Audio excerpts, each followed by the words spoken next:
1990년의 여름, 대학 교정은 최루탄 가루 대신 짙은 녹음과 매미 소리로 가득했습니다. 국문과 4학년이던 정우는 늘 도서관 구석, 볕이 잘 들지 않는 고즈넉한 자리에 앉아 고산 윤선도의 시조를 필사하곤 했습니다.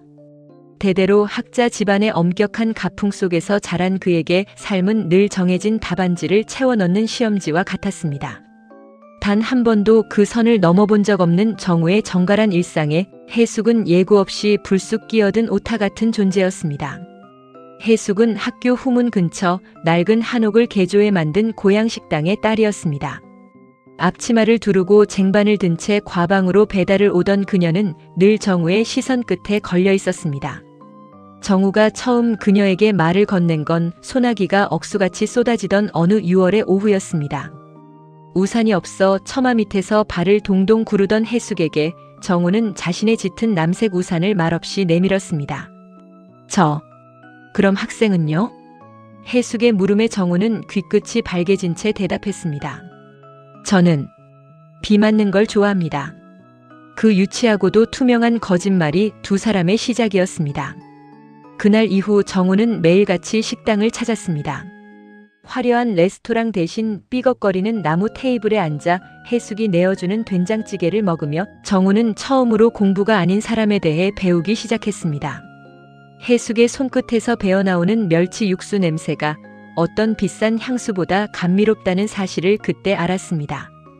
두 사람의 사랑은 여름날 능소화처럼 담벼락을 타고 천천히 그러나 뜨겁게 피어올랐습니다. 정우는 해숙에게 자신이 아끼는 시집을 읽어주었고 해숙은 정우를 위해 정성껏 도시락을 쌌습니다.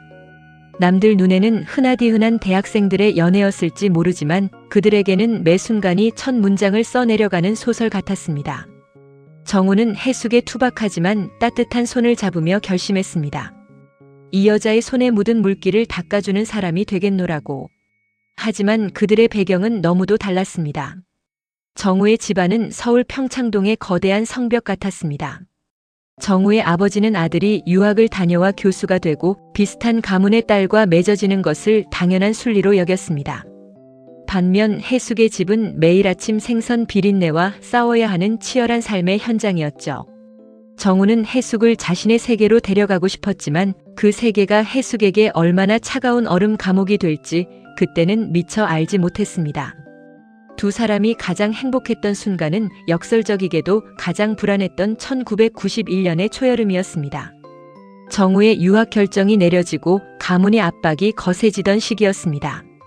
어느 날 밤 학교 뒷산 벤치에 앉아 정우는 해숙의 어깨에 고개를 기댔습니다. 해숙아, 내가 다녀올 때까지만 기다려줄 수 있어? 아니, 사실은 너를 두고 가고 싶지 않아. 내 마음은 이미 너랑 같이 있는데 몸만 떠나는 게 무슨 의미가 있겠니? 해숙은 정우의 떨리는 목소리에서 깊은 진심을 읽었습니다. 그녀는 정우의 손을 꼭 쥐며 속삭였습니다. 정우 씨, 나는 괜찮아요. 정우 씨가 공부하고 오는 동안 나도 여기서 내 길을 찾을게요. 우리 사랑이 그렇게 쉽게 시들 꽃은 아니잖아요. 그날 밤의 약속은 달콤했고 두 사람은 서로의 영혼에 깊은 각인을 남겼습니다. 그것은 단순히 육체적인 결합을 넘어 서로의 삶에 영원히 지워지지 않을 자국을 남기는 의식과도 같았습니다. 해숙은 정우와 함께라면 세상 어떤 거센 바람도 이겨낼 수 있을 것만 같았습니다. 정우 역시 해숙이 자신의 북극성이 되어줄 것이라 굳게 믿었습니다. 그러나 운명은 그들에게 작별 인사를 할 시간조차 허락하지 않았습니다. 정우의 부모님은 아들의 유학을 앞당겼고 해숙과의 관계를 끊어내기 위해 비열한 수단을 동원했습니다. 정우가 유학 준비로 본가에 연금되다시피 했던 그 열흘 사이 해숙은 몸에 미묘한 변화를 눈치챘습니다. 아침마다 올라오는 헛구역질, 그리고 한 달째 소식이 없는 생리. 해숙은 덜덜 떨리는 손으로 확인한 결과 앞에서 소리 없이 오열했습니다. 그것은 정우가 그토록 원했던 우리의 증표였지만 동시에 정우를 무너뜨릴 수 있는 무기가 될 수도 있었습니다. 해숙은 생각했습니다. 이 사실을 알리면 정우 씨는 유학을 포기하겠지. 그럼 평생 아버지를 등지고 자신이 꿈꾸던 학자의 길도 잃게 될 거야. 나는 사랑하는 사람의 날개를 꺾는 여자가 되고 싶지 않아. 해숙은 혼자만의 비밀을 안고 정우의 집을 찾아갔습니다. 하지만 그녀를 맞이한 건 정우가 아니라 얼음처럼 차가운 정우의 어머니였습니다. 그녀는 해숙의 손에 두꺼운 돈 봉투를 쥐어주며 모욕적인 언사를 쏟아냈습니다. 정우는 이미 마음을 정하고 떠났으니 더 이상 구질구질하게 굴지 말라는 거짓말과 함께 말이죠. 해숙은 그 돈을 그들의 얼굴에 던지고 싶었지만 뱃속의 아이를 생각하며 입술을 깨물었습니다. 해숙은 깨달았습니다. 이곳은 자신이 머물 곳이 아님을, 그리고 자신이 사랑한 정우를 지키기 위해서는 자신이 사라져야 한다는 것을요. 그녀는 정우에게 편지 한 장 남기지 못한 채 자신의 자취방 짐을 정리했습니다. 그녀가 마지막으로 챙긴 것은 정우가 선물했던 낡은 시집 한 권뿐이었습니다. 1991년의 늦여름, 해숙은 새벽 기차에 몸을 실었습니다. 기차가 서울역을 벗어날 때 그녀는 창밖으로 멀어지는 도시를 보며 나직이 의졸였습니다. 정우 씨, 미안해요. 하지만 이게 내가 당신을 사랑하는 방식이에요. 당신은 당신의 하늘을 날아요. 나는 우리 아이와 함께 가장 낮은 곳에서 당신을 응원할게요. 그렇게 해숙은 정우의 인생에서 스스로 퇴장했습니다. 정우가 영국행 비행기에 몸을 싣고 구름 위에서 해숙의 이름을 부르고 있을 때 해숙은 낯선 지방의 작은 식당 주방에서 뜨거운 불길을 견디며 배를 감싸 안았습니다. 35년이라는 긴 침묵의 시간이 시작되는 순간이었습니다. 35년이라는 시간은 강물처럼 유유히 흘러 해숙의 이마엔 가느다란 훈장을 남겼고 정우의 눈가엔 고독의 깊이를 새겨 넣었습니다.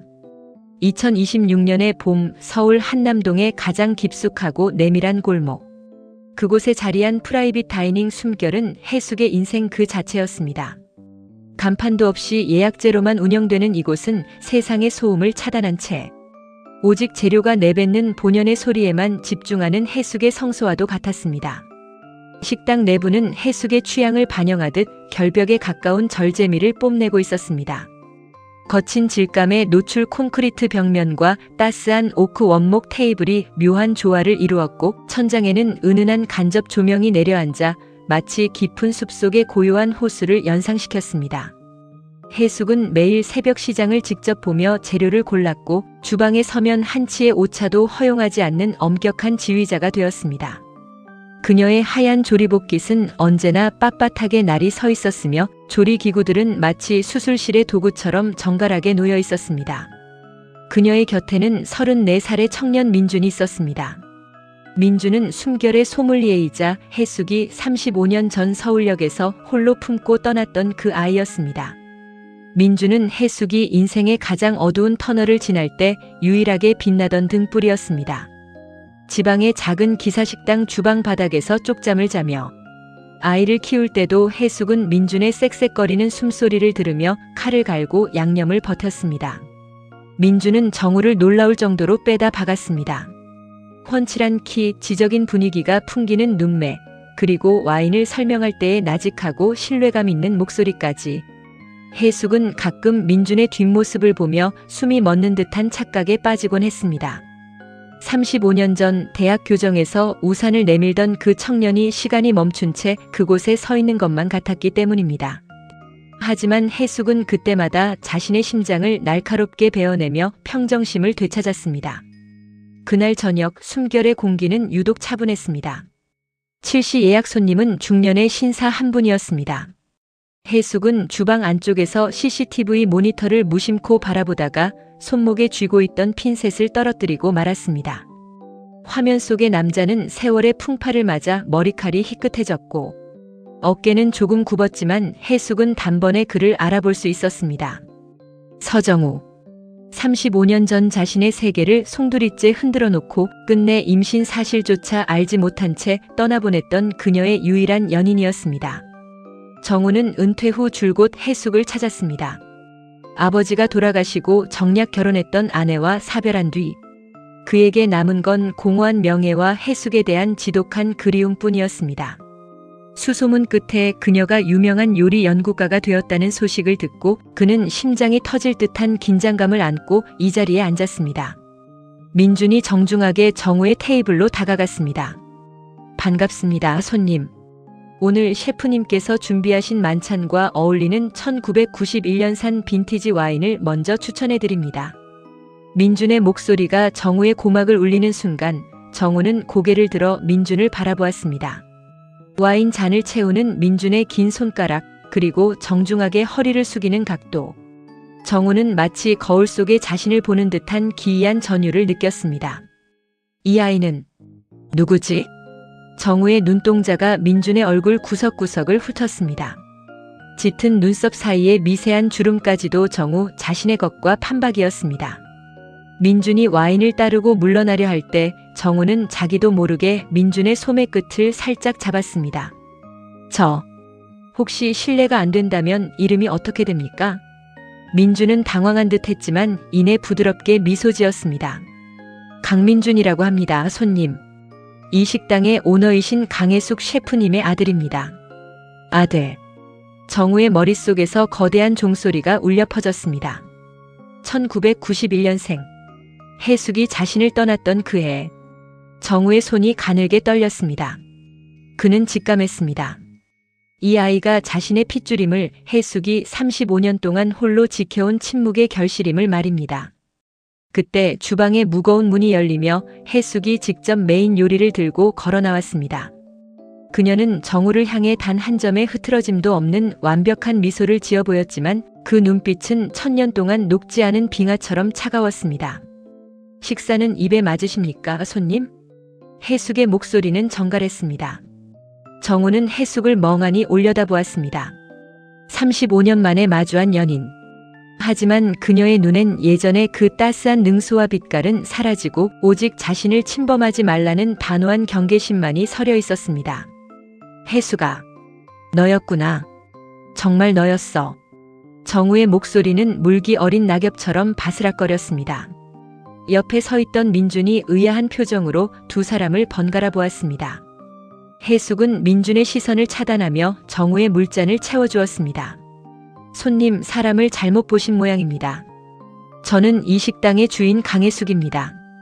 식사에만 집중해 주셨으면 합니다. 제 아들 민준이가 당황하지 않도록 말이죠. 혜숙은 제 아들이라는 단어에 힘을 주었습니다. 그것은 정우에게 던지는 가장 잔인하고도 명확한 경고였습니다. 이 아이는 내 아이일 뿐 당신과는 아무 상관이 없노라고. 하지만 정우는 이미 확신하고 있었습니다. 민준의 눈동자 속에 담긴 자신의 영혼을 보았기 때문입니다. 정우는 와인 잔을 단숨에 비워냈습니다. 가슴이 타들어가는 듯한 통증이 느껴졌습니다. 35년 전 자신이 비겁하게 가문의 그늘 뒤에 숨어 있을 때 혜숙은 이 아이를 품고 홀로 어떤 세상을 견뎌왔을지 상상조차 할 수 없었습니다. 정우는 민준을 다시 한번 쳐다보았습니다. 자신의 젊은 날과 똑같은 그 얼굴이 이제는 자신을 손님이라 부르며 정중하게 대하고 있었습니다. 혜숙아, 아니 강 셰프님, 이 아이가 우리 민준이가 참 잘 컸군요. 정우의 그 한마디에 혜숙의 평정심이 산산조각 났습니다. 그녀는 정우의 테이블 위에 놓인 냅킨을 거칠게 낚아챘습니다. 손님, 영업시간이 끝났습니다. 계산은 민준이가 도와드릴 테니 이만 나가주시죠. 혜숙은 뒤도 돌아보지 않고 주방으로 들어갔습니다. 주방 안으로 들어선 혜숙은 차가운 스테인리스 조리대에 몸을 기대고 거친 숨을 몰아쉬었습니다. 35년 동안 견고하게 쌓아 올렸던 제방에 거대한 구멍이 뚫린 기분이었습니다. 밖에서는 민준의 정중한 목소리와 정우의 비틀거리는 발소리가 들려왔습니다. 혜숙은 알고 있었습니다. 이제 정우가 민준의 존재를 알게 된 이상 35년 전의 그 장마가 다시 시작될 것이므려. 하지만 혜숙은 결심했습니다. 이번에는 절대로 도망치지 않겠다고. 자신의 청춘을 바쳐 키워온 이 아이를 이제 와서 가문의 이름으로 가로채려는 정우와 그의 집안을 상대로 가장 뜨거운 전쟁을 준비하겠노라고 말이죠. 밤 깊은 한남동 골목, 정우는 식당 밖 가로등 밑에 서서 불이 꺼져가는 숨결의 창문을 오랫동안 바라보았습니다. 그의 눈시울이 붉게 물들었습니다. 35년 전 빗속에 두고 온 줄 알았던 사랑이 이제는 청년이 된 아들의 모습으로 그를 심판하고 있었습니다. 정우가 다녀간 뒤 숨결의 공기는 예전의 그 정갈함을 되찾지 못했습니다. 해숙은 밤새 잠을 이루지 못한 채 주방 조리대 앞에 멍하니 앉아 있었습니다. 새벽 4시 시장으로 향해야 할 시간이었지만 그녀의 발길은 무거웠습니다. 35년 전 홀로 배를 감싸 안고 낯선 도시의 찬 바닥을 굴렀던 그 지독한 냉기가 다시금 발끝부터 차오르는 기분이었습니다. 해숙은 떨리는 손으로 오래된 찬장 깊숙한 곳에서 낡은 함 하나를 꺼냈습니다. 그 안에는 정우가 갓 입학했을 때 선물했던 빛바랜 시집과 민준이 갓 태어났을 때 찍은 흐릿한 폴라로이드 사진 한 장이 들어 있었습니다. 정우 씨, 왜 이제야 나타난 거야? 당신이 없어도 우리 충분히 단단하게 잘 살아왔는데. 해숙의 혼잣말은 텅 빈 주방에 부딪혀 서글프게 되돌아왔습니다. 해숙은 민준을 키우며 단 한 번도 정우를 원망하지 않으려 애썼습니다. 원망은 결국 그리움의 다른 이름이라는 걸 알았기 때문입니다. 그녀는 오로지 생존이라는 이름의 요리에만 몰두했습니다. 시장 바닥에서 버려진 배추 겉잎을 주워 국을 끓이면서도 민준의 입에 들어가는 것만큼은 가장 깨끗하고 귀한 것이길 바랐던 해숙이었습니다. 그렇게 일궈온 성전 같은 이 식당에 정우의 등장은 금기된 침범과도 같았습니다. 한편 정우는 한남동 골목 끝에서 밤을 지새웠습니다. 차 안에서 바라본 숨결의 창문 너머로 해숙의 실루엣이 보일 때마다 그의 가슴은 갈기갈기 찢어지는 듯 했습니다. 정우는 자신의 무지와 비겁함을 탓했습니다.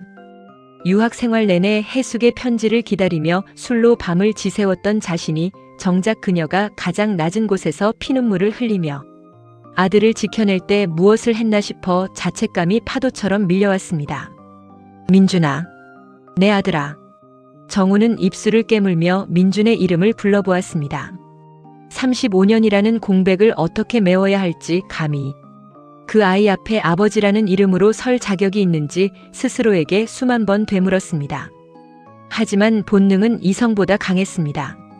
정우는 다음 날 아침 해숙이 시장으로 떠난 틈을 타 다시 식당을 찾았습니다. 오픈 준비를 위해 일찍 나온 민준만이 식당 앞 테라스를 정리하고 있었습니다. 어머, 어제 그 손님 아니십니까? 예약은 저녁에만 가능한데. 민준이 밝은 미소로 정우를 맞이했습니다. 정우는 민준의 해맑은 눈동자를 마주하는 순간 목이 메어 아무 말도 할 수 없었습니다. 민준의 눈은 해숙의 선한 눈매를 닮았지만 눈동자의 깊은 갈색빛은 정우 자신의 것과 똑같았습니다. 아, 잠시 근처를 지나다 어제 마신 와인이 너무 인상 깊어서요. 실례가 안 된다면 잠깐 대화를 나눌 수 있을까요? 민준은 잠시 머뭇거리다 정우의 선한 인상에 이끌려 의자를 권했습니다. 두 사람은 아침 햇살이 비끼어드는 테라스에 앉았습니다. 정우는 민준의 손을 보았습니다. 와인 병을 다루느라 단단해진 손마디, 그리고 검지 손가락의 작은 흉터. 민준 군은 어머니를 참 많이 닮았군요. 특히 요리에 대한 열정이 대단해 보여요. 감사합니다. 어머니는 제게 스승이자 신 같은 존재이십니다. 아버지가 일찍 돌아가시고 저를 혼자 키우시느라 고생을 정말 많이 하셨거든요. 전 그 은혜를 평생 갚아도 모자랄 겁니다. 민준의 말 한마디 한마디가 정우의 가슴에 대못을 박았습니다. 아버지가 일찍 돌아가셨다는 해숙의 거짓말은 민준을 지키기 위한 방패였음을 정우는 잘 알고 있었습니다. 하지만 정우는 그 방패 너머에 있는 진실의 편린을 민준에게 조금이라도 보여주고 싶었습니다. 아버님은 어떤 분이셨습니까? 정우의 조심스러운 질문에 민준은 고개를 갸웃거렸습니다. 사실 사진 한 장 본 적이 없습니다. 어머니가 너무 슬퍼하셔서 제가 묻지 않는 게 예의라고 생각했거든요. 다만 아버지가 국문학을 좋아하셨고 성품이 아주 대단하셨다는 말씀만 들었습니다. 그래서 저도 대학 때 국문학을 전공했고요. 정우는 눈시울이 뜨거워졌습니다. 해숙은 정우를 지웠다고 했지만 아들에게는 정우의 가장 아름다웠던 모습만을 유산으로 남겨주었던 것입니다. 정우는 떨리는 손으로 품 안에서 낡은 만년필 하나를 꺼냈습니다. 35년 전 해숙이 아르바이트비를 모아 정우의 생일에 선물했던 정우의 이름이 각인된 만년필이었습니다. 이건 제가 아끼는 물건인데 왠지 민준 군에게 잘 어울릴 것 같아서요. 어제 식사가 너무 훌륭했던 보답이라고 생각하고 받아주겠습니까? 민주는 당황하며 손사래를 쳤습니다. 아닙니다, 손님. 이런 귀한 걸 받을 순 없습니다. 아니에요. 이건 주인을 찾아가는 겁니다. 부디 거절하지 말아주세요. 정우의 간절한 눈빛에 민주는 홀린 듯 만년필을 받아들었습니다. 만년필에 새겨진 서정우라는 이름을 손가락으로 쓸어내리는 민준을 보며 정우는 폭풍 같은 오열을 참아내야 했습니다. 하지만 평화는 오래가지 않았습니다. 시장에서 돌아오던 해숙의 차가 식당 앞에 급정거했습니다. 차에서 내린 해숙은 테라스에 나란히 앉아있는 정우와 민준을 발견하고는 새하얗게 질린 얼굴로 달려왔습니다. 민준아, 너 지금 여기서 뭐 하는 거야? 해숙의 고함 소리에 민준이 놀라 일어섰습니다. 해숙은 민준의 손에 들린 만년필을 낚아채 바닥으로 내동댕이 쳤습니다. 어머니, 왜 그러세요? 손님께서 선물로 주신 건데. 선물? 이 사람이 주는 건 독약이야. 민준아, 당장 들어가. 어서. 해숙의 서슬 퍼런 기세에 민준은 영문도 모른 채 식당 안으로 도망치듯 들어갔습니다. 테라스에는 거칠게 숨을 몰아쉬는 해숙과 바닥에 떨어진 만년필을 망연자실하게 바라보는 정우만이 남았습니다. 당신 미쳤어? 여기가 어디라고 감히 내 아들한테 접근해? 해숙의 목소리는 짐승의 포효처럼 처절했습니다. 35년의 인내심이 바닥을 드러내는 순간이었습니다. 해숙아, 제발. 민준이가 내 아들이라는 거 알아. 내 눈으로 확인했어. 저 아이는 내 청춘의 증거야. 아니, 저 아이는 내 고통의 증거야. 당신이 평창동 저택에서 따뜻한 차 마시며 유학 준비할 때 나는 차가운 시장 바닥에서 배를 움켜쥐고 피를 쏟으며 지켜낸 아이야. 당신이 무슨 자격으로 아버지 소리를 해? 당신 자식은 35년 전 그 빗속에서 이미 죽었어.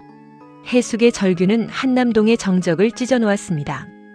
그녀의 눈에 맺힌 눈물은 서러움이 아니라 날카로운 얼음 조각 같았습니다. 해숙아, 사죄할게. 내 평생을 바쳐서라도 갚을게. 제발 민준이 곁에만 있게 해줘. 갚아? 어떻게 갚을 건데? 내 잃어버린 35년을 돌려줄 수 있어? 아니면 내 아들이 아비 없는 자식으로 손가락질 받으며 자란 그 시간을 지워줄 거야? 당신이 나타나는 것 자체가 우리에겐 재앙이야. 당장 꺼져. 해숙은 정우의 가슴을 밀쳐냈습니다. 정우는 비틀거리며 물러섰지만 그의 시선은 여전히 해숙의 어깨 너머 식당. 유리창 안에서 불안하게 지켜보고 있을 민준을 향해 있었습니다.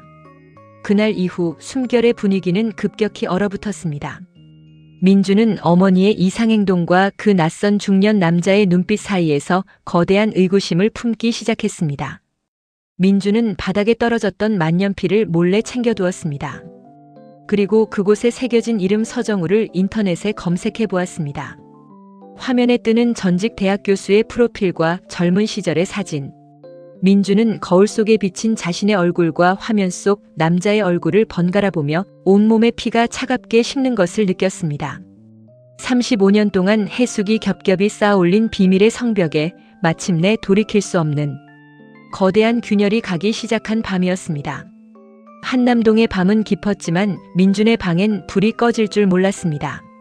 책상 위에는 낮에 해숙이 바닥으로 내동댕이 쳤던 그 낡은 만년필이 놓여 있었습니다. 민준은 홀린 듯 그것을 집어들었습니다. 차가운 금속의 질감 그리고 그 몸체에 정교하게 각인된 세 글자 서정우.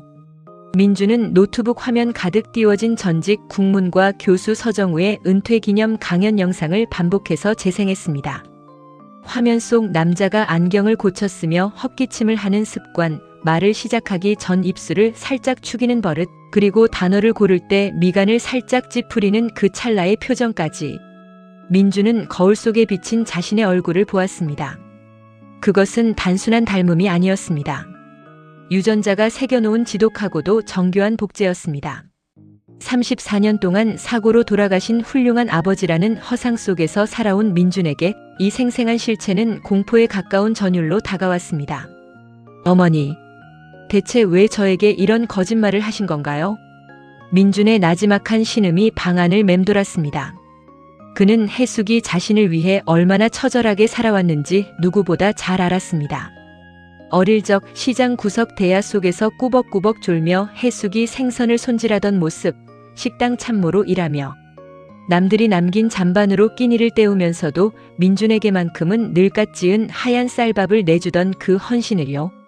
하지만 그 숭고한 모성애의 이면에 이토록 거대한 비밀이 숨겨져 있을 줄은 꿈에도 몰랐습니다. 같은 시각 평창동의 서씨 가문 저택. 이곳은 35년 전이나 지금이나 변함없이 서늘한 정적에 잠겨 있었습니다. 정우의 노모 조 여사 85세는 고풍스러운 자괴함에서 정우가 최근 며칠간 집을 비우며 남긴 흔적들을 살피고 있었습니다. 그녀는 가문의 명예를 신앙처럼 받드는 노인이었습니다. 정우가 유학 가기 전 만났던 그 천한 식당. 딸을 떼어내기 위해 수단과 방법을 가리지 않았던 장본인이기도 했죠. 정우가 한남동을 드나든다고 조 여사의 물음에 그림자처럼 곁을 지키던 비서가 사진 몇 장을 내밀었습니다. 사진 속에는 해숙의 식당 앞에서 비틀거리는 정우의 모습과 그 곁에서 정중하게 고개를 숙이고 있는 민준의 모습이 담겨 있었습니다. 조 여사는 돋보기를 고쳐 쓰고 민준의 얼굴을 찬찬히 뜯어보았습니다. 이럴 수가. 정우의 젊은 시절을 그대로 옮겨놓았구나. 조 여사의 손이 가늘게 떨렸습니다. 그것은 반가움이 아니었습니다. 가문의 순수한 혈통에 오점이 남았다는 불쾌함, 그리고 35년 전 완벽하게 처리했다고 믿었던 사건이 부활했다는 당혹감이었습니다. 그녀는 서씨 가문의 재산과 명예가 저 근본 없는 아이에게 흘러들어가는 것을 용납할 수 없었습니다. 그 아이에 대해 조사해라.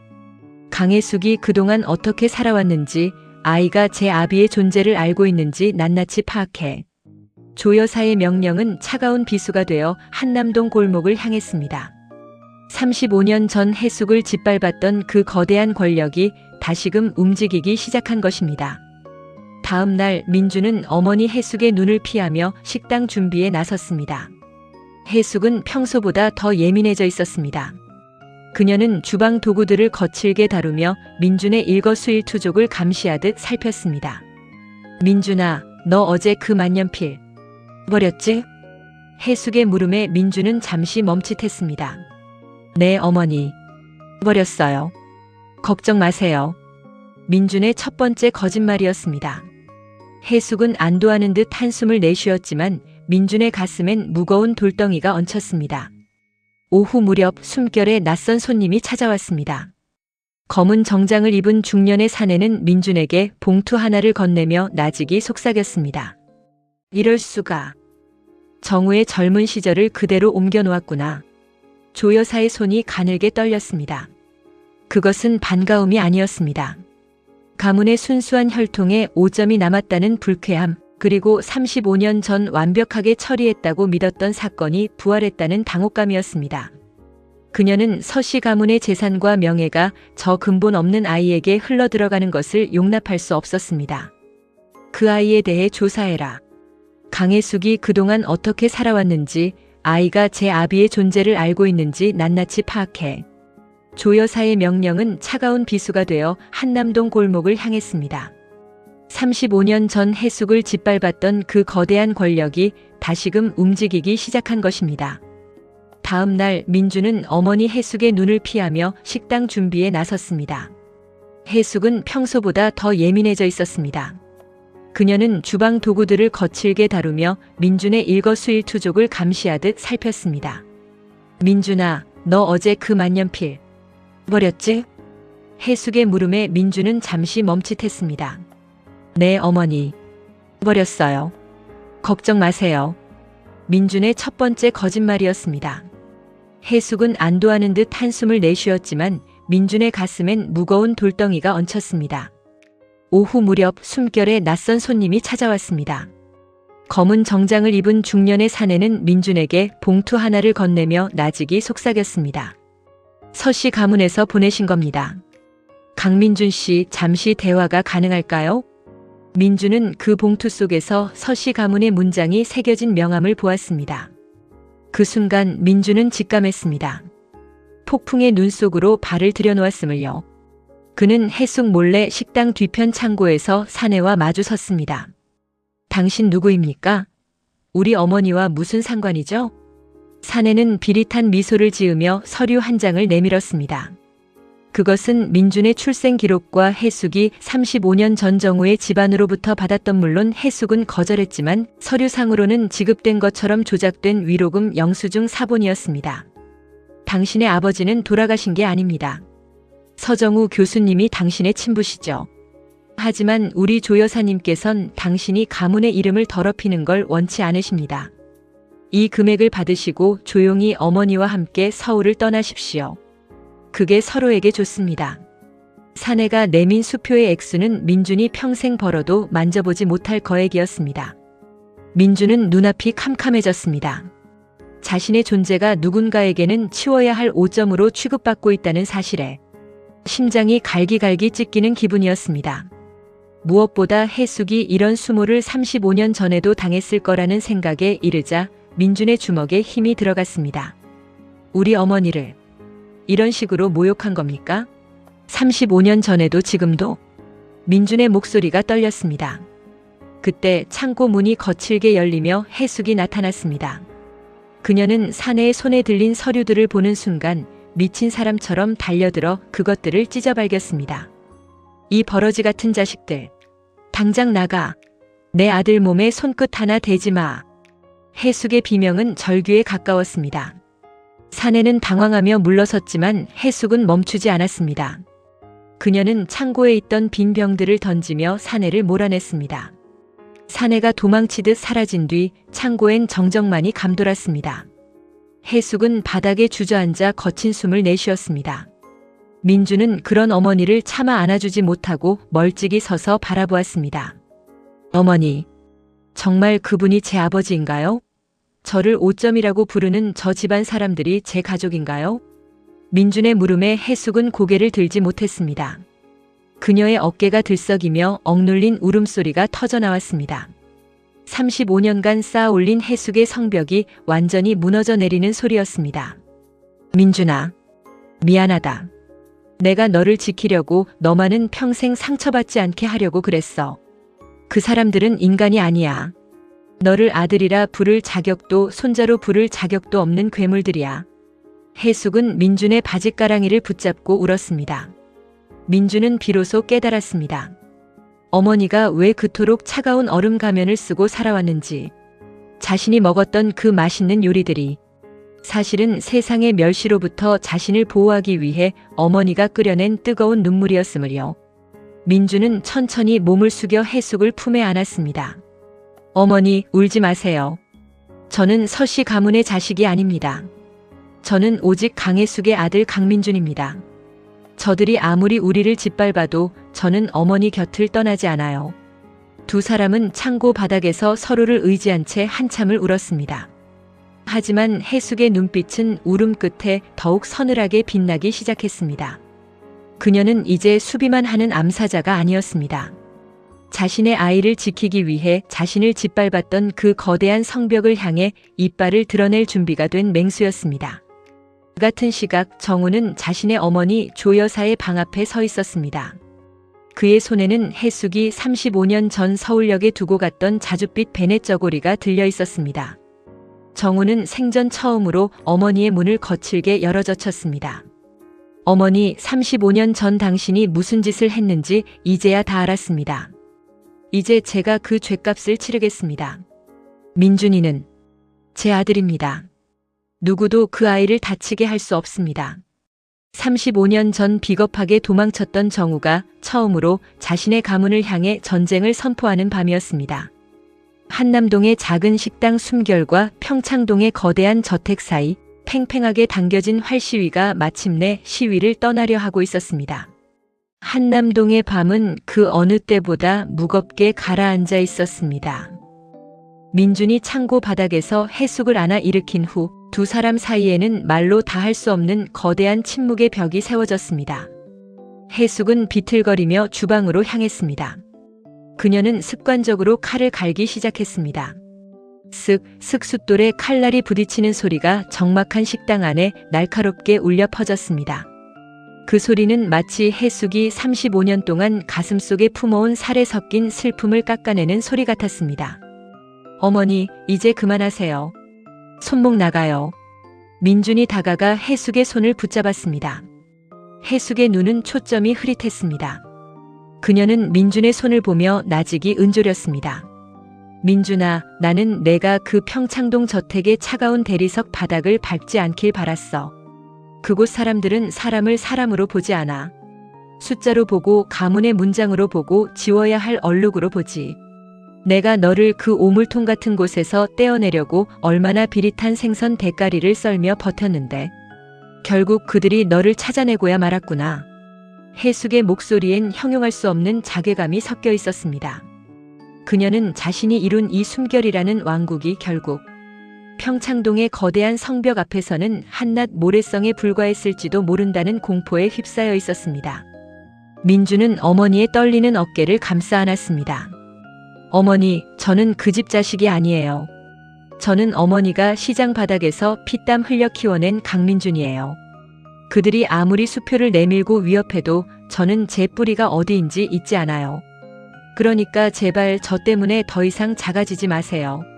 민준의 단단한 위로에도 해숙의 불안은 가라앉지 않았습니다. 그녀는 조 여사가 어떤 사람인지 너무나 잘 알고 있었습니다.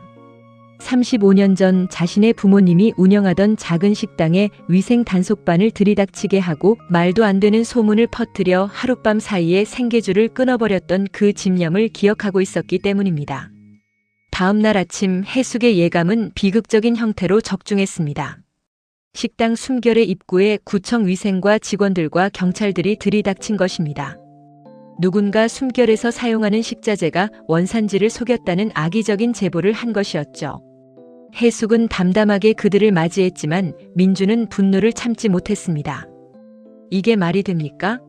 우리 어머니는 새벽마다 시장에서 직접 재료를 골라오시는 분이에요. 제보자가 누구입니까? 민준의 외침에도 공무원들은 기계적으로 식당 내부를 뒤졌습니다. 주방 선반 밑에서 출처를 알 수 없는 부패한 식재료들이 쏟아져 나왔습니다. 명백한 심어놓기였습니다. 해숙은 차가운 눈으로 그 광경을 지켜보았습니다.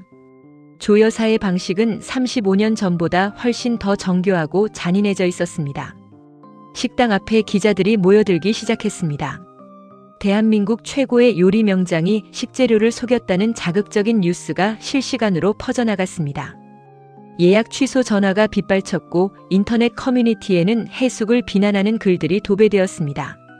해숙이 평생을 바쳐 쌓아 올린 신뢰의 재단이 단 몇 시간 만에 무너져 내리고 있었습니다. 그때 식당 앞에 정우의 검은 승용차가 멈춰 섰습니다. 정우는 쏟아지는 플래시 세례를 뚫고 식당 안으로 들어왔습니다.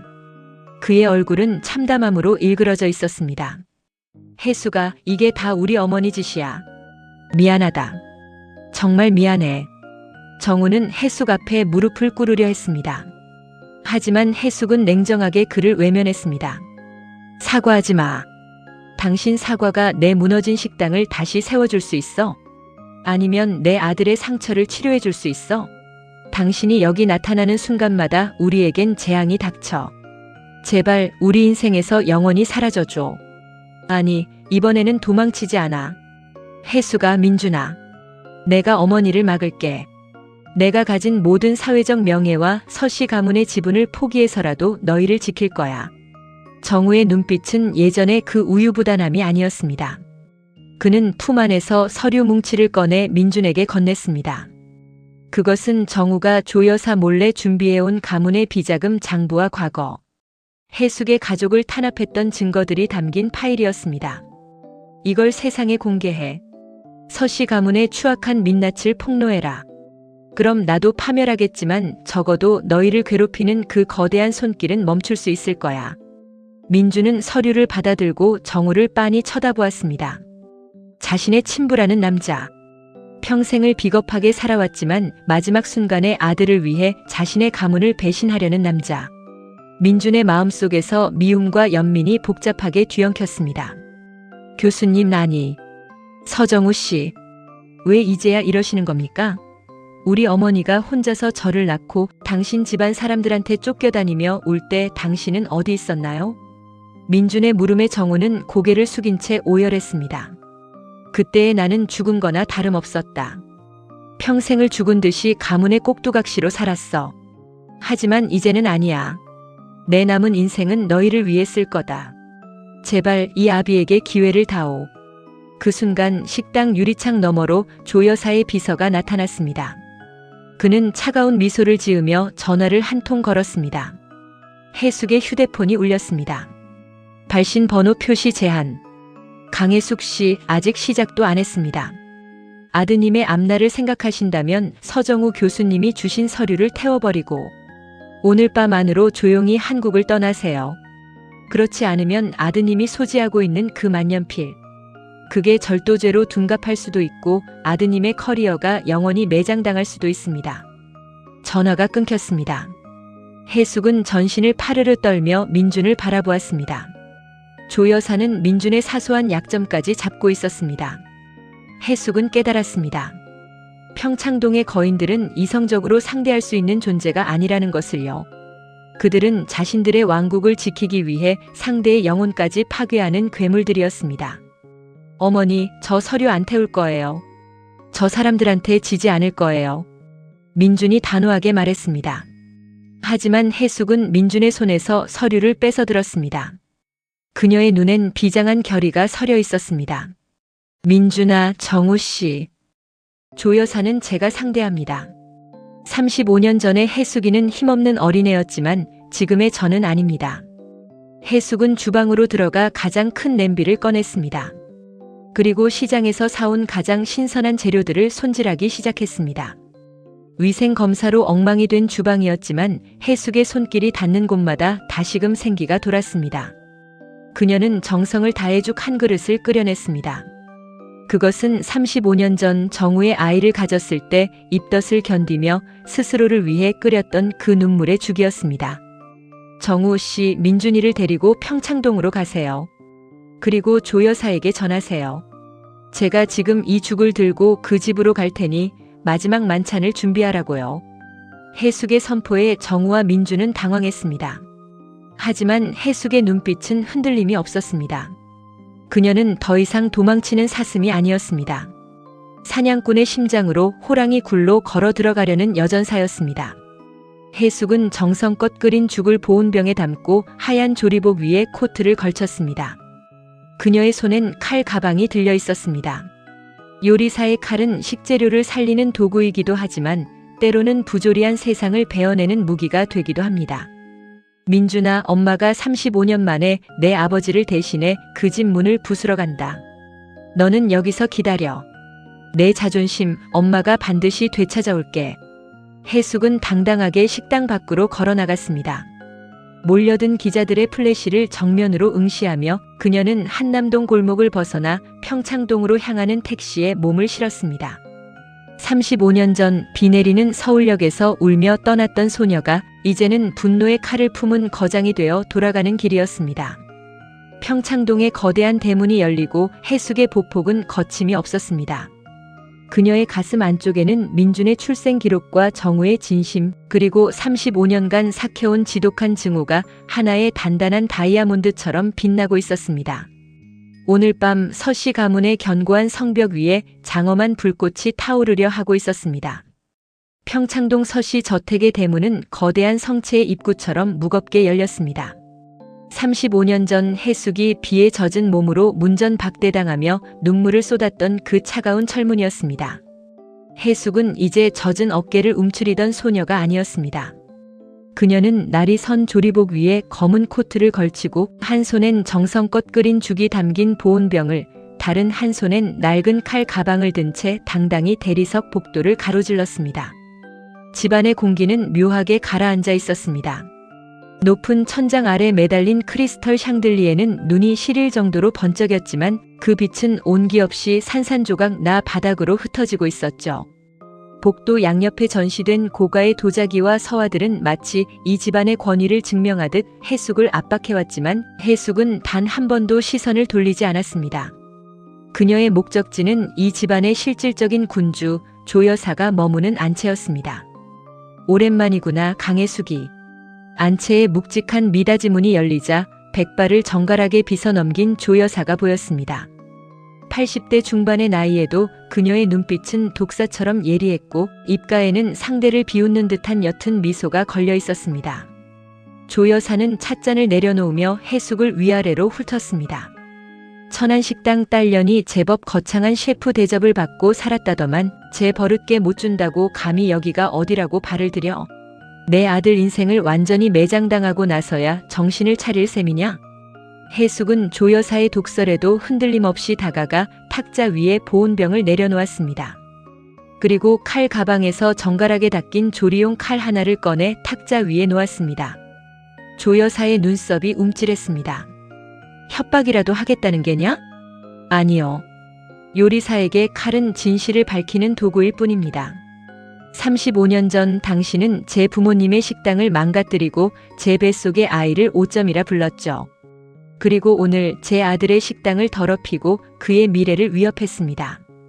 그래서 제가 당신에게 줄 마지막 선물을 가져왔습니다. 해숙은 보온병을 열어 김이 모락모락 나는 죽을 그릇에 담았습니다. 고소한 냄새가 방 안을 채웠지만 그 향기 끝엔 묘하게 비릿하고 쌉싸름한 내음이 섞여 있었습니다. 이건 제가 35년 전 당신 아들의 아이를 가졌을 때 입덧을 견디며 매일 먹었던 죽입니다. 당신이 저를 쫓아냈을 때 저는 길거리에서 이죽 한 그릇으로 목숨을 부지하며 당신 아들의 핏줄을 지켜냈죠. 드셔보세요. 이게 당신이 그토록 멸시했던 천한 피가 견뎌온 세월의 맛입니다. 조 여사는 코웃음을 쳤습니다. 독이라도 탔을까봐 내가 먹을 줄 아느냐? 독보다 무서운 건 진실이죠. 해숙의 목소리는 낮고 단단했습니다. 이 죽 안에는 당신이 35년 동안 숨겨온 추악한 비밀이 들어있습니다. 당신은 정우 씨가 유학을 갔다고 거짓말했지만 사실은 정우 씨를 정신병원에 강제로 입원시켜 6개월 동안 가뒀다는 사실을요. 그 증거가 담긴 간호사의 일지와 병원 기록, 제가 이미 확보했습니다. 조 여사의 안색이 순식간에 잿빛으로 변했습니다. 그녀는 찻잔을 든 손을 바들바들 떨었습니다. 가문의 명예를 위해 아들까지 미치광이로 몰아가뒀던 사실은 서씨 가문의 도덕적 근간을 뒤흔들 치명적인 폭로였습니다. 내까짓게 감히 그걸 어떻게 해. 사람의 입은 막을 수 있어도 돈에 팔린 양심은 언젠가 다시 돌아오는 법입니다. 당신이 제 아들을 절도범으로 몰려고 했죠? 제가 당신을 감금 및 약취 유인으로 고발하면 이 평창동 저택은 어떻게 될까요? 대한민국에서 가장 고결한 척하던 서씨. 가문의 안방마님이 아들을 병원에 쳐넣은 괴물이었다는 뉴스가 나가는 순간 말입니다. 해숙은 칼을 집어들어 탁자 위에 놓인 사과 하나를 아주 얇고 정교하게 깎기 시작했습니다. 사각 소리가 조 여사의 목을 죄어오는 듯 했습니다. 그때 안채 문이 거칠게 열리며 정우와 민준이 들이닥쳤습니다. 정우는 해숙과 조 여사의 팽팽한 대치를 보고 굳어버렸고 민준은 어머니의 손에 들린 칼을 보며 비명을 지르듯 외쳤습니다. 어머니, 안 돼요. 이런 괴물 같은 노인네 때문에 어머니 손을 더럽히지 마세요. 민준은 해숙에게 달려가 그녀의 손목을 잡았습니다. 해숙의 눈에 맺혀있던 서슬퍼런 눈물이 민준의 얼굴을 보자 툭 떨어졌습니다. 민준아, 엄마는 괜찮아. 엄마는 요리사야. 나쁜 재료를 도려내는 게 내 일이니까. 정우는 자신의 어머니 조 여사 앞에 무릎을 꿇었습니다. 35년 전의 비겁한 소년이 아니라 한 아이의 아버지로서의 절규였습니다. 어머니, 이제 그만하십시오. 해숙이가 말한 거 다 사실입니까? 저를 정말로 그 지옥 같은 곳에 가두셨던 겁니까? 제가 해숙이를 버린 게 아니라 당신이 제 기억을 조각내고 인생을 짓밟으신 거였나요? 조 여사는 대답하지 못한 채 거친 숨을 몰아쉬었습니다. 그녀가 평생 쌓아 올린 명예라는 성벽이 해숙이 끓여온 죽 한 그릇 앞에서 허망하게 무너져 내리고 있었습니다. 해숙은 깎아낸 사과 조각을 조 여사의 발치에 던졌습니다. 드세요. 이게 당신이 남긴 마지막 만찬입니다. 그리고 선택하세요. 오늘 밤 안으로 민준이의 식당에 대한 모든 악의적인 기사를 정정하고 위생 단속 제보가 허위였음을 자백하십시오. 그러지 않으면 내일 아침 당신의 아들을 가두었던 그 병원의 기록이 모든 일간지 일면에 실릴 겁니다. 해숙은 칼을 다시 가방에 넣었습니다. 그녀는 정우를 돌아보지도 않은 채 민준의 손을 잡고 일어섰습니다. 가자, 민준아. 이곳은 더러운 냄새가 너무 심해서 숨을 쉴 수가 없구나. 해숙은 민준을 데리고 평창동 저택을 걸어 나왔습니다. 등 뒤에서 정우의 오열 소리와 조 여사가 물건을 내던지는 비명 소리가 들려왔지만 해숙은 단 한 번도 고개를 돌리지 않았습니다. 대문을 나서는 순간 밤 공기는 차가웠지만 해숙의 가슴은 뜨거웠습니다. 35년 전 이곳을 향해 침을 뱉고 싶어도 힘이 없어 울기만 했던 소녀가 아니었습니다. 그녀는 자신의 가장 소중한 것을 지켜낸 승리자였습니다. 민주는 길가에 차를 세우고 해숙을 꼭 안아주었습니다. 어머니 고생하셨어요. 이제 다 끝났어요. 저 이제 서정우라는 이름 궁금해하지 않을게요. 저는 그냥 강해숙의 아들로 충분해요. 해숙은 민준의 품 안에서 참아왔던 통곡을 터뜨렸습니다. 35년의 고독, 35년의 멸시, 그리고 35년의 그리움이 그 눈물과 함께 씻겨 내려갔습니다. 다음 날 아침 포털 사이트는 서씨 가문의 충격적인 자백 기사로 도배되었습니다. 익명의 제보자가 허위 제보를 인정했다는 소식과 함께 식당, 숨결의 위생 상태가 완벽했다는 정정 보도가 쏟아졌습니다. 그리고 조 여사는 건강상의 이유로 일선에서 물러나 요양원으로 떠난다는 짧은 소식이 전해졌습니다. 한남동의 숨결은 다시 문을 열었습니다. 해숙은 평소와 다름없이 조리복을 입고 주방에 섰습니다. 하지만 그녀의 눈빛은 예전보다 훨씬 부드럽고 따뜻해져 있었습니다. 그녀가 내놓는 음식에선 이제 차가운 절제미 대신 상처 입은 영혼을 어루만지는 깊은 포용의 맛이 느껴졌습니다. 그리고 식당 구석 가장 눈에 띄지 않는 자리. 정우는 매일같이 그곳에 앉아 해숙이 내어주는 음식을 말없이 먹었습니다. 해숙은 그를 쫓아내지도 그렇다고 환영하지도 않았습니다. 하지만 정우가 나갈 때마다 그의 테이블 위엔 해숙이 직접 끓인 따뜻한 대추차 한 잔이 놓여 있었습니다. 비록 35년의 시간을 되돌릴 수는 없었지만 세 사람 사이에는 새로운 형태의 계절이 시작되고 있었습니다. 장마가 끝나고 난 뒤의 맑은 하늘처럼 그들의 인생이라는 식탁 위에도 이제 막 정갈한 후식이 오르려 하고 있었습니다.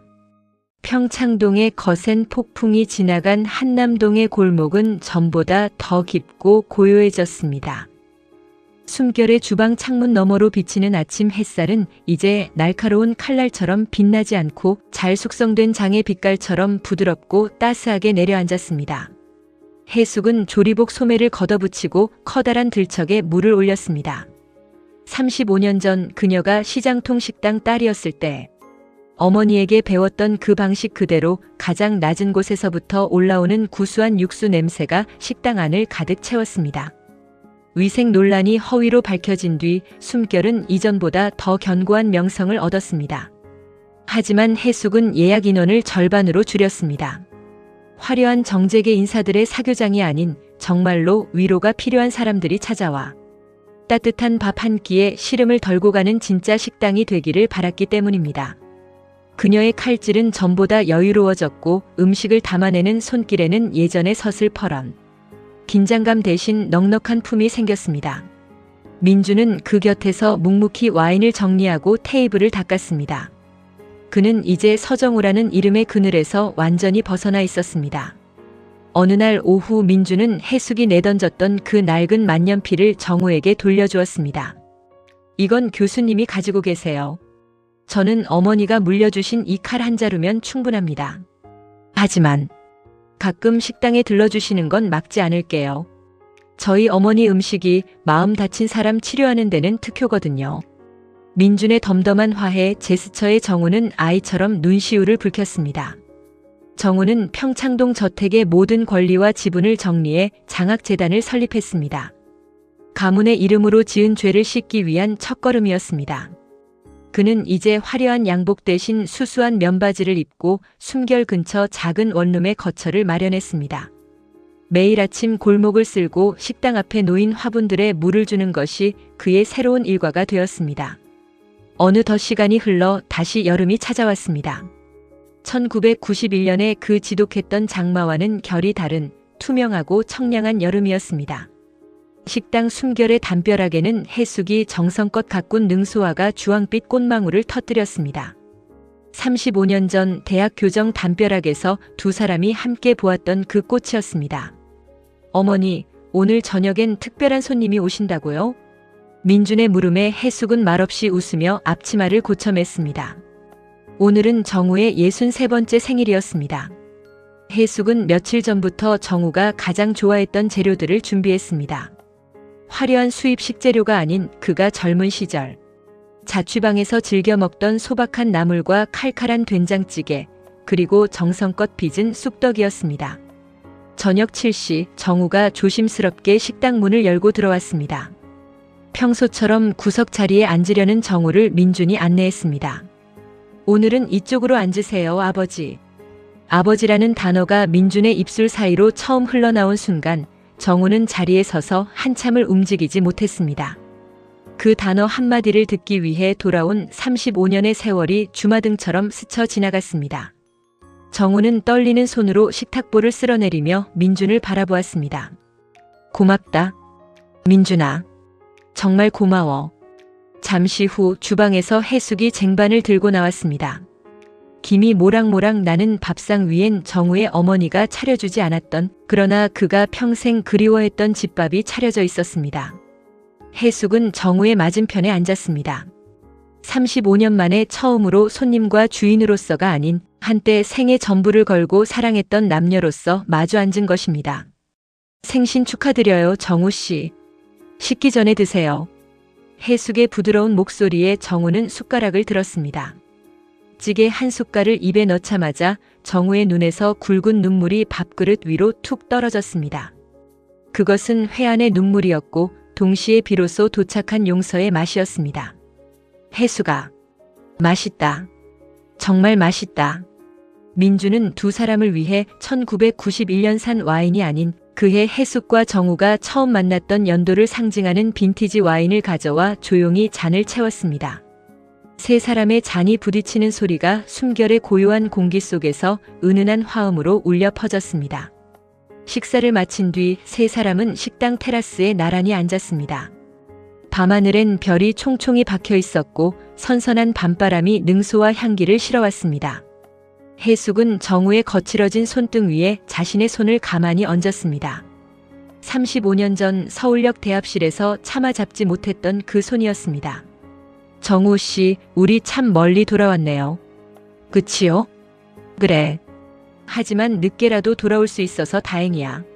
내가 지켜낸 이 숨결 속에 내 자리를 하나 남겨줘서 정말 고맙다.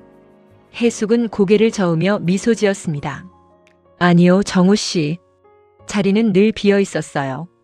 다만 우리가 그 자리에 앉을 수 있을 만큼 단단해지기까지 시간이 필요했을 뿐이죠. 민주는 부모님의 뒷모습을 보며 마음속으로 깊은 평화를 느꼈습니다. 그는 이제 더 이상 오점도 복수의 도구도 아니었습니다. 그는 두 사람의 아픈 청춘이 낳은 가장 아름다운 결실이었고 앞으로 흐를 두 사람의 시간을 이어줄 튼튼한 다리였습니다. 밤이 깊어갈수록 골목의 소음은 잦아들고 세 사람의 낮은 웃음소리만이 능소와 넝쿨 사이로 퍼져나갔습니다. 35년 전 빗소리에 묻혀 들리지 않았던 해숙의 고백이 이제는 정우의 따뜻한 배웅이 되어 밤 공기 속에 녹아들었습니다. 과거의 상처는 흉터가 되어 남겠지만 그 흉터 위에는 더 단단한 새살이 돋아났습니다. 해숙은 이제 매일 아침 민준과 함께 주방에 서고 정우는 그들의 식탁을 닦으며 남은 생을 채워갈 것입니다. 숨결은 더 이상 슬픔을 참아내는 곳이 아니라 서로의 숨결을 나누며 살아있음을 축복하는 공간이 되었습니다. 인생이라는 거대한 요리에 정답은 없었습니다. 때로는 너무 짜고 때로는 너무 써서 삼키기 힘들 때도 있었지만 결국 사랑이라는 가장 귀한 양념을 잃지 않는다면 그 어떤 인생도 근사한 만찬이 될 수 있다는 것을 세 사람은 마주 잡은 손의 온기로 증명해 보이고 있었습니다. 한남동 골목 끝 능소와 향기 가득한 그곳에서 35년 만에 비로소 시작된 이들의 진짜 이야기는 그렇게 찬란한 장밋빛으로 깊어가고 있었습니다.